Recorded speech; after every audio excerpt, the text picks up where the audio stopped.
বেশ কয়েকদিন থেকে মামার শরীরটা ভালো নেই, তাই ফোন করে বারবার দেখা করার জন্য বলছেন। হ্যাঁ রে, তোর মামা কত করে বলছে, তা দেখা করে আয় একবার। দূরের পথ, 2-3 দিন থেকেও আসিস। তুই তো সেই কবে 10 বছর আগে গিয়েছিলি, একা যেতে পারবি তো আবার? মা, আমি কি আর ছোট আছি? তোর মামা মামি মাঝে মাঝে এখানে আসে, তাই তা না হলে তো তুই তাদেরকেও ভুলে যেতিস। উফ মা, আচ্ছা মামার জন্য কি দিবে বলেছিলে? ব্যাগে ভরে দাও, বিকেলে রওনা দেব। যাই হোক, রওনা দিতে দিতে বিকেল 4টে বেজে গেল। এত দূরের রাস্তা, কাল সকাল সকাল বের হলে ভালো হতো না বাবা? মা, এখন কি আর আগের মতো আছে বলো? রাস্তাঘাট এখন অনেক উন্নত, কোনো চিন্তা নাই। আর ফোনে মামার সাথে কথা হয়েছে, ট্রেন থেকে নেমে ফোন দিলেই ভ্যান পাঠিয়ে দেবে। চিন্তা করো না, আমি বের হচ্ছি।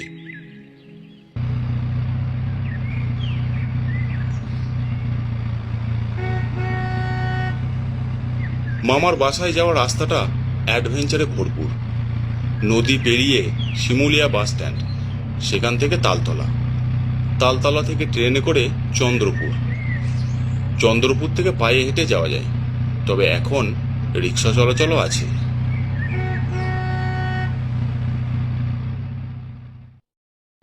রাস্তায় মারাত্মক জ্যামের কারণে যখন তালতলা স্টেশনে আসলাম, তখন রাত প্রায় 10টার কাছাকাছি। উফ, এখন আমার মামার বাসায় থাকার কথা, তা নয়, জ্যামের কারণে এখন আমি তালতলা স্টেশনে ট্রেনের জন্য দাঁড়িয়ে আছি। শহরের রাত আর গ্রামের রাতের মধ্যে আকাশ পাতাল পার্থক্য। স্টেশনটা বেশ বড়, বসার জন্য জায়গায় জায়গায় সিমেন্টের উঁচু ঢিবি আছে। মামা বলেছিল 9টার ট্রেন ধরে আসবি, আর এখন 11টা বাজছে। উফ, জায়গায় জায়গায় ল্যাম্পপোস্টের লাইট ঝুলছে। মানুষ বলতে দূরে ঝালমুড়িওয়ালাকে দেখা যাচ্ছে। এত বড় স্টেশনে আর কেউ নেই। একটু ভয়ও লাগছে, দিনকাল ভালো না। ডাকাতের ভয় তো আছে, সাথে অপরিচিত আর নতুন জায়গা। ট্রেন আবার কয়টায় আসবে বুঝতে পারছি না। সামনে তাকাতেই ভড়কে গেলাম। বিশাল এক কুকুর জিভ বের করে তাকিয়ে আছে আমার দিকে। আরে, এই কুকুরটা আবার কোথা থেকে এলো? হুশ, যা যা এখান থেকে। কিন্তু কুকুরটা এক বিন্দুও সামনে থেকে নড়ল না। ভয়ে বুক কেঁপে উঠল। কিছুক্ষণ পর নিজে থেকে সামনের দিকে হাঁটতে লাগলো কুকুরটা। কিছুটা যাওয়ার পর মিলিয়ে গেল অন্ধকারে। উফ, আচ্ছা বিপদে পড়লাম। মামাকে যে ফোন করব তাও হবে না, নেটওয়ার্ক নেই। ট্রেন ছাড়া চন্দ্রপুর যাওয়ার কোনো বিকল্প পথ আছে কিনা কে জানে। কাল সকালে বের হলেই ভালো হতো। সেই ঝালমুড়িওয়ালাও তো চলে গেছে দেখছি। এই স্টেশনে এখন শুধু আমি একা। যাই হোক, আশেপাশের প্রাকৃতিক দৃশ্য দেখতে লাগলাম। হঠাৎ পেছন থেকে কে যেন কেসে উঠল।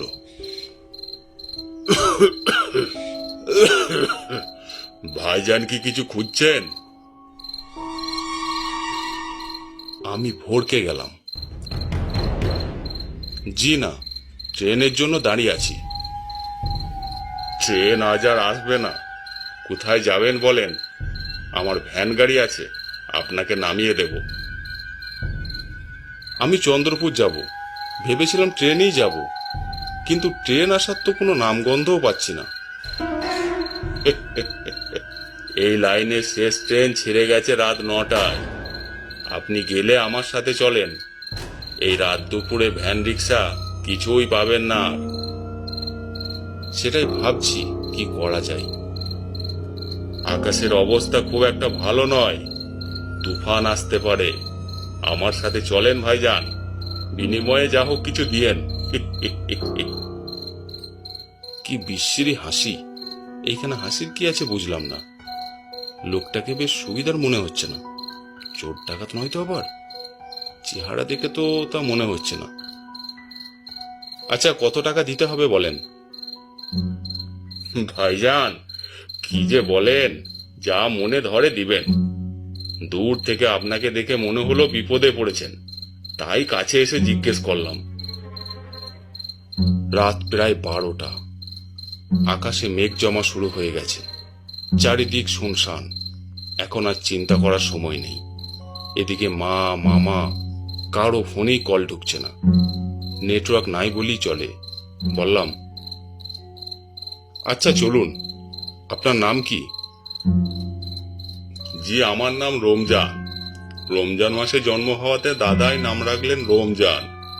ভাগ্য ভালো, ঝড় তুফানের দিনে হয় নাই, তাহলে নাম রাখতো তুফান।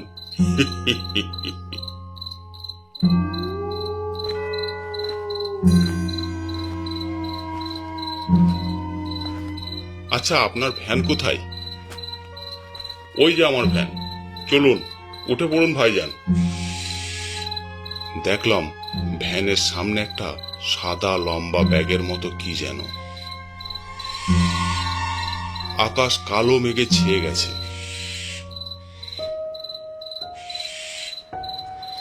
এই সময় কথা বাড়িয়ে লাভ নেই, উঠে বসলাম।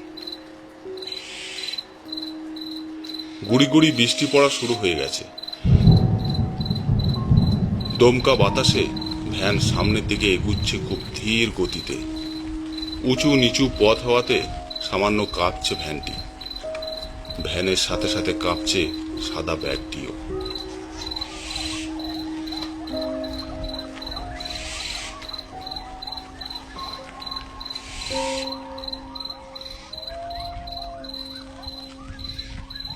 নীরবতা কাটানোর জন্য বললাম, আচ্ছা রমজান মিয়া, আপনার পরিবারে কে কে আছে? আমার পরিবারে আমরা দুইজনই আছি। আপনি আর আপনার স্ত্রী?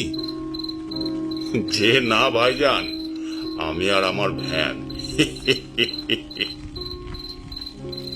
ওর হাসি শুনলেই গায়ে কাঁটা দিয়ে ওঠে। আচ্ছা, সব কথায় হাসেন কেন? হাসার মতো আমি কি বললাম? আচ্ছা ভাইজান, আর হাসবো না। আপনি কি ভ্যান চালিয়েই জীবিকা নির্বাহের কাজ করেন? জি ভাইজান, আমার দুই কুলে কেউ নেই, এই ভ্যান চালিয়ে পেট চালাই। বিয়ে করার শখ ছিল, তবে কেউ মেয়ে দেবে না আমার সাথে। কেন মেয়ে দেবে না কেন? দিন নাই রাত নাই বাইরে বাইরে থাকি, কখন লাশের তলব আসে ভাইজান বোঝা মুশকিল। এই যে আজকে ভেবেছিলুম রাতটা জুত করে ক্যাঁথা গায়ে দিয়ে ঘুমাবো। দেখেন, লাশ কাটা ঘর থেকে তলব আসলো, এই লাশটা চন্দ্রপুর গোরস্থানে নিয়ে যেতে হবে। ওইখানে কবর খোঁড়াই আছে, শুধু মাটি দিয়ে আসতে হবে। বেওয়ারিশ লাশ ভাইজান, ঘরে মেয়ে ছেলে থাকলে এই রাতে কাজ করতে দিবে বলেন? তাই আর বিয়ে করি নাই। রমজানের কথা শুনে মাথায় যেন আকাশ ভেঙে পড়ল। এ কোন বিপদে পড়লাম? সাদা ব্যাগে মোড়ানো এটা তাহলে একটা লাশ। কোন বিপদে পড়লাম আমি? এই যে ভাই, আপনি গাড়ি থামান। এইসব কি বলছেন আপনি? এই ব্যাগে লাশ আছে, আপনি আমাকে আগে বলেননি কেন? ভ্যানের প্যাডেল বন্ধ করে আমার দিকে বিরক্তির চোখে তাকালেন রমজান মিয়া। ভাইজান কি লাশ জীবনে প্রথম দেখলেন? আমার সাথে কি চোর ডাকাত আছে যে এমন করে উঠলেন? লাশ অনেক ভালো জিনিস, কথা বলে না, নড়াচড়া করে না, চুপ করে শুয়ে থাকবে। ভালো করে বসেন ভাইজান, লাশ লাশের মতো পড়ে আছে, আপনি ওই দিকে তাকাবেন না, আমার সাথে কথা বলেন। আরে ভ্যান থামাও, ভ্যান থামাও, থামাও বলছি। একটা লাশের সাথে আমি কখনো যাব না। ভাইজান, জায়গাটা ভালো না, খারাপ জিনিসের পাশাপাশি খারাপ জিনিসপত্র দিয়ে ভরা বদ জিনের কারখানা। আমি চলে গেলে একা একা কি করবেন?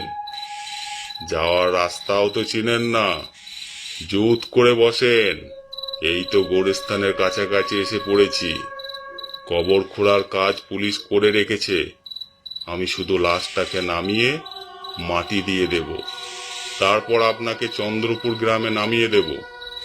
তবে এবার আপনার ইচ্ছা হলে ভ্যান থেকে নামতে পারেন।